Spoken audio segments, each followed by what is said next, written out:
बिस्मिल्लाहिर्रहमानिर्रहीम। नाज़रीन अस्सलाम वालेकुम, मैं हूँ इमरान वसीम। आज के प्रोग्राम में हम बात करेंगे मुजवज़ा आइनी तरमीम की मंजूरी में ताख़ीर क्यों हो रही है, वजह क्या है, सस्पेंस क्या है, नई कहानी क्या है, और फिर अगर इत्तफ़ाक नहीं होता मुजवज़ा आइनी तरमीम के मुसवदे पे जिस पर कल इत्तफ़ाक हो चुका था, तो फिर क्या आइनी बेंच की जगह पर आइनी अदालत की तजवीज़ दोबारा सामने आ सकती है। बिलावल ज़रदारी साहब आउट हो गए और आसिफ अली ज़रदारी साहब दोबारा इन हो गए हैं, मुतहर्रिक हो गए हैं। इस पर भी आप नाज़रीन के साथ बात करेंगे और मुजवज़ा आइनी तरमीम के मामले पर बानी तहरीक-ए-इंसाफ़ इमरान खान का मौक़िफ़ क्या है। तो ये तमाम जो डिटेल्स हैं आप नाज़रीन के साथ प्रोग्राम में शेयर करने जा रहे हैं। कुछ और भी हैपनिंग्स हुई हैं, उनकी तफ़सीलात भी आप नाज़रीन के साथ हम शेयर करेंगे। लेकिन प्रोग्राम का आगाज़ करने से पहले आप नाज़रीन से चैनल सब्सक्रिप्शन की दरख्वास्त करेंगे कि जिन दोस्तों की जानिब से अभी तक चैनल को सब्सक्राइब नहीं किया गया, उनसे दरख्वास्त होगी कि चैनल को सब्सक्राइब कर लें, बेल आइकॉन का बटन प्रेस करें। वीडियो अगर आपको पसंद आए तो इसे लाइक भी करें और शेयर भी करें। तो नाज़रीन, तहरीक-ए-इंसाफ़ की तो हम बात करेंगे, लेकिन सबसे पहले सुप्रीम कोर्ट की बात कर लेते हैं। और सुप्रीम कोर्ट की बात करेंगे तो डायरेक्टली उसमें तहरीक-ए-इंसाफ़ भी आ जाएगी, बानी तहरीक-ए-इंसाफ़ इमरान खान साहब भी आ जाएंगे। जो मुकदमा 21 अक्टूबर को सुप्रीम कोर्ट के सामने लगा है सुमात के लिए, काज़ी फ़ैसल साहब के बेंच में काज़ी फ़ैसल साहब हेड करेंगे, नईम अख्तर अफ़गान साहब हैं, शाहिद बिलाल साहब हैं, जिसमें मामला जो ज़ेरे समात आना है वो तहरीक-ए-इंसाफ़ के इंटर पार्टी इलेक्शन का जो मामला है, 13 जनवरी का जो फ़ैसला है उस पर रिव्यू पिटीशन है। आज तहरीक-ए-इंसाफ़ के वकला की जानिब से, हामिद खान साहब की जानिब से, बैरिस्टर अली ज़फ़र की जानिब से एक नई दरख्वास्त सुप्रीम कोर्ट ऑफ पाकिस्तान में अनोखी मंतक के साथ दायर कर दी गई। अनोखी मंतक क्या है नाज़रीन? वो मखसूस नशिस्तों का फ़ैसला है जो 8 अक्सरियती जज साहबान ने दिया है। मुतफ़र्रिक़ दरख्वास्त नई नज़रसानी केस में ये दायर की गई है कि इस केस में कॉन्स्टिट्यूशनल क्वेश्चन रेज़ हो गया है। जो अक्सरियती जज साहबान ने फ़ैसला दिया है, तो लिहाजा ऐसा किया जाए कि इसमें 3 रुकनी बेंच नहीं, काज़ी फ़ैसल साहब वाला बेंच नहीं, बल्कि 5 रुकनी या फिर 8 रुकनी बेंच बना के इस मुकदमे की समाअत की जाए। 3 रुकनी बेंच हमारे नज़रसानी की दरख्वास्त के ऊपर समाअत ना करे। और इसमें एक और शर्त भी रखी गई है, यानी 3 रुकनी बेंच नज़रसानी की दरख्वास्त पर समाअत ना करे, 5 रुकनी कम अज़ कम हो, 8 रुकनी कम अज़ कम हो, और वो बेंच जो है वो काज़ी फ़ैसल साहब ना बनाएं। जो प्रैक्टिस एंड प्रोसीजर कानून है सदारती ऑर्डिनेंस आने से पहले, उस कानून के तहत ये बेंच बनना चाहिए, यानी सदारती ऑर्डिनेंस के तहत नहीं, पुराने कानून के तहत ये बेंच बनाया जाए। तो देखते हैं इस पे क्या होता है। इसके अलावा जो तहरीक-ए-इंसाफ़ का इलेक्शन कमीशन में इंट्रा पार्टी इलेक्शन का मामला ज़ेरे समाअत है, इमरान खान के खिलाफ, फवाद चौधरी के खिलाफ तौहीन इलेक्शन कमीशन का मुकदमा भी इलेक्शन कमीशन में ज़ेरे इल्तवा पड़ा है। उन दोनों केसेस को नाज़रीन इलेक्शन कमीशन की जानिब से 22 अक्टूबर को, यानी अगले हफ्ते मंगल के रोज़ समाअत के लिए मुकर्रर कर दिया गया है। लेकिन इसके साथ साथ डेवलपमेंट ये हुई है कि लाहौर हाई कोर्ट ने इलेक्शन कमीशन को रोक दिया है कि जो इलेक्शन कमीशन है वो तहरीक-ए-इंसाफ़ के इंट्रा पार्टी इलेक्शन का जो मामला है उसका फैसला ना सुनाए जब तक लाहौर हाई कोर्ट का जो 5 रुकनी लार्जर बेंच है इस केस का फैसला नहीं कर देता। यानी अगर प्रोसीड करे भी इलेक्शन कमीशन तहरीक-ए-इंसाफ़ के इंट्रा पार्टी के मामले को, उस पर इलेक्शन कमीशन को फैसला देने से जो लाहौर हाई कोर्ट ने रोक दिया है, तो हैंडीकैप हो गया इलेक्शन कमीशन ऑफ पाकिस्तान। अब ये मामला आप देखें कि कोई भी चीज़ किसी फोरम पे चल रही है, हुक्म इम्तना आ जाता है किसी न किसी हाई कोर्ट से।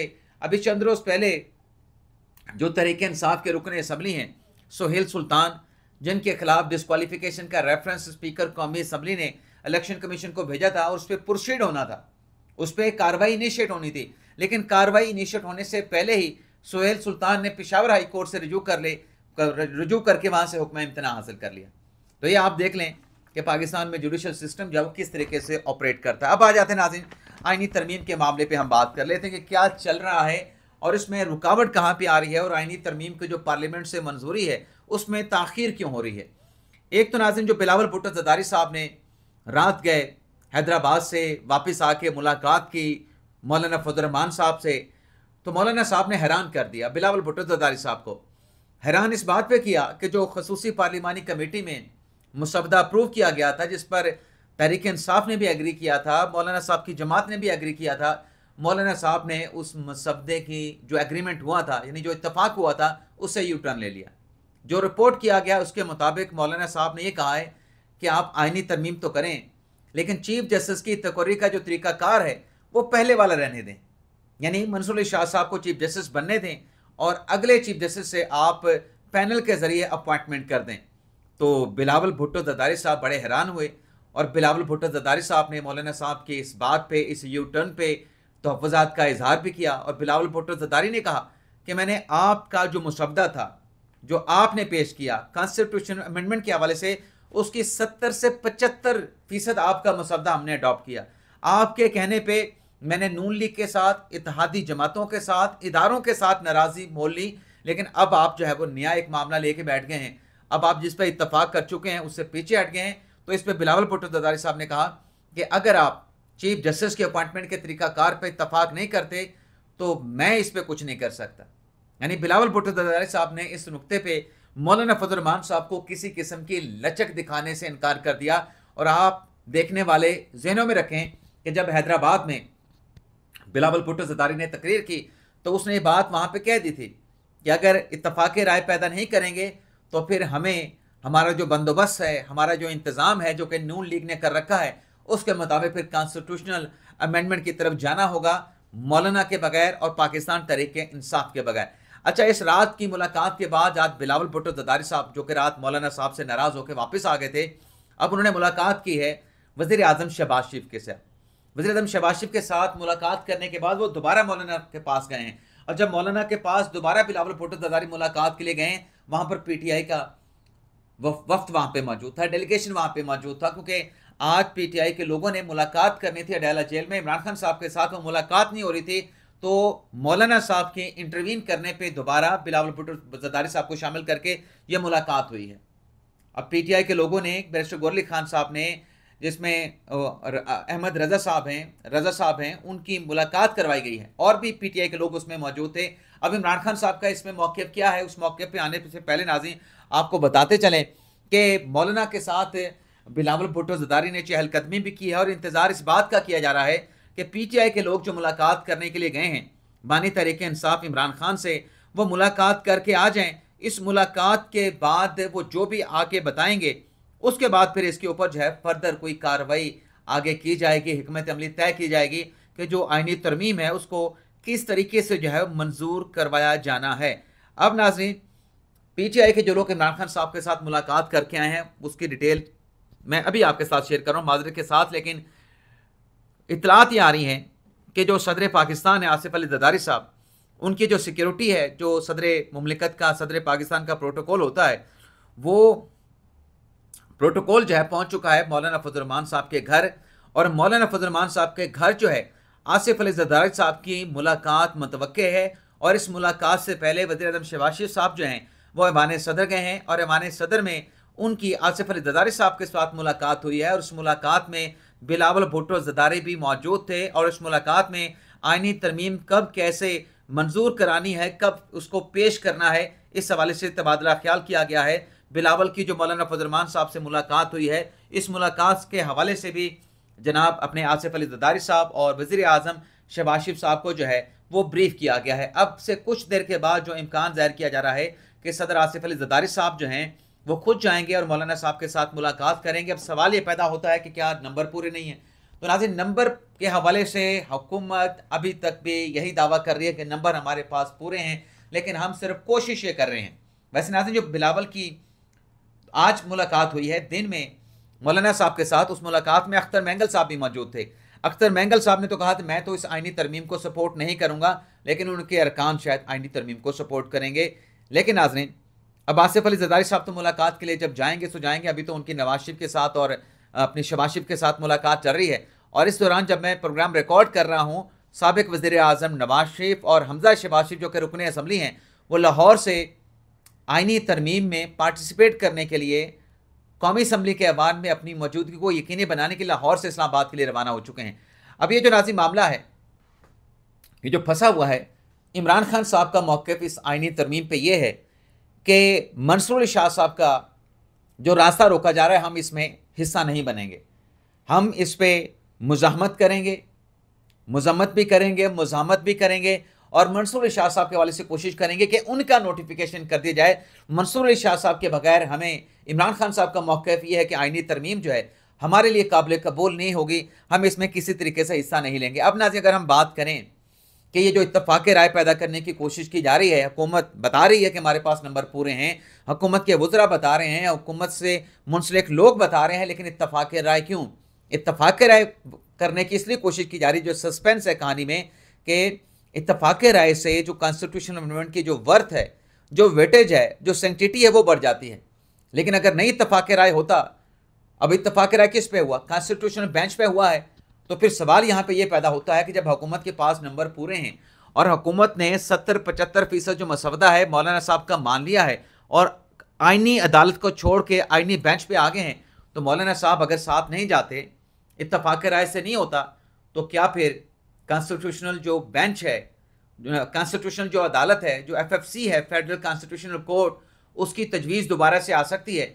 ये नाज़रीन फिर एक सवाल अपनी जगह पे रहेगा कि जिसके लिए आप इत्तफ़ाक़ राय पैदा करने के लिए कोशिश कर रहे थे और आप आइनी अदालत से आइनी बेंच पे आए, जब वो इत्तफ़ाक़ राय नहीं हो रहा, तो फिर आप कॉन्स्टिट्यूशनल बेंच पे क्यों जाएं? फिर आप फेडरल कॉन्स्टिट्यूशनल कोर्ट पे जाएं, फेडरल कॉन्स्टिट्यूशनल कोर्ट का चीफ जस्टिस बना दें, सुप्रीम कोर्ट के हाजिर सर्व जजेस में से किसी को भी, और सुप्रीम कोर्ट का जैसे मुतालबा है फिर मंसूर अली शाह साहब को बना दें, या आइनी अदालत का अगर हुकूमत चाहती है तो मंसूर अली शाह साहब को बना दें। यानी ये दो हो जाएंगे तो मेरे ख्याल से मसला फिर हल हो जाएगा। अगर इत्तफ़ाक़ राय नहीं होता, मंसूर अली शाह साहब भी एडजस्ट हो जाएंगे और कोई और जज भी एडजस्ट हो जाएगा, दोनों में से किसी एक कोर्ट में। तो देखते हैं क्या होता है। मामला चल पड़े हैं और तेज़ी आ गई है। अब जो काबीना का इजलास है उसका तो वक्त 3:30 बजे के बाद का बताया जा रहा है, लेकिन अब तो 3:30 से भी ज़्यादा का वक्त हो चुका है। क्या वक्त है? 4:30 हो चुका है, 3:30 बताया जा रहा था। सेनेट का इजलास 6 बजे बताया जा रहा है, कौमी असम्बली का जो है वो 7 बजे बताया जा रहा है। इसके अलावा नाज़रीन ये है कि इमरान खान साहब का जो आज मुकदमा ज़ेरे समाअत था नैब कोर्ट में 190 मिलियन पाउंड केस के हवाले से, उसमें आज ये हुआ है कि अडयाला जेल में तो समाअत नहीं हुई है। वैसे नाज़रीन, जो इमरान खान साहब की मुलाकात करवाई गई है वो मुलाकात स्पेशल अरेंजमेंट के तहत हुई है पार्टी के लोगों के साथ, क्योंकि हुकूमत पंजाब ने जो अडयाला जेल में मुलाकातों पर पाबंदी लगाई है उसमें मज़ीद 2 दिन का इजाफा कर दिया है। और अडयाला जेल में आज 190 मिलियन पाउंड केस की समाअत नहीं हुई। आज जो एक्चुअल कोर्ट है जो कि जुडिशल कॉम्प्लेक्स में है, नैब अदालत की, वहाँ पे समाअत हुई है।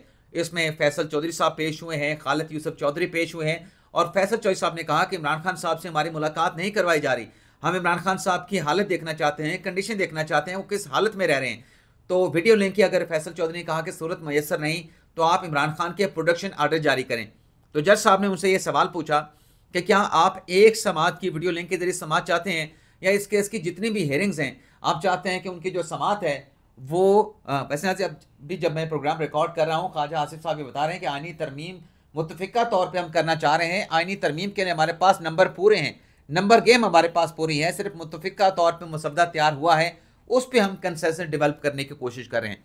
लेकिन बहरहाल जो अदालत में समाअत हुई है उसमें जज साहब ने उनसे पूछा कि एक समाअत के लिए आप वीडियो लिंक के जरिए समाअत चाहते हैं या तमाम समाअतों के लिए, इस हवाले से आप तहरीरी दरख्वास्त दे दें, 22 अक्टूबर को मैं इसके ऊपर ऑर्डर जारी करूँगा।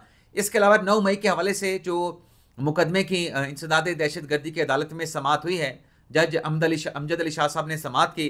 उसमें हुआ ये है कि शेख रशीद को और बाकी जो 28 मुलजमान हैं उन्हें जो नकूल हैं चालान की वो फराहम कर दी गई हैं।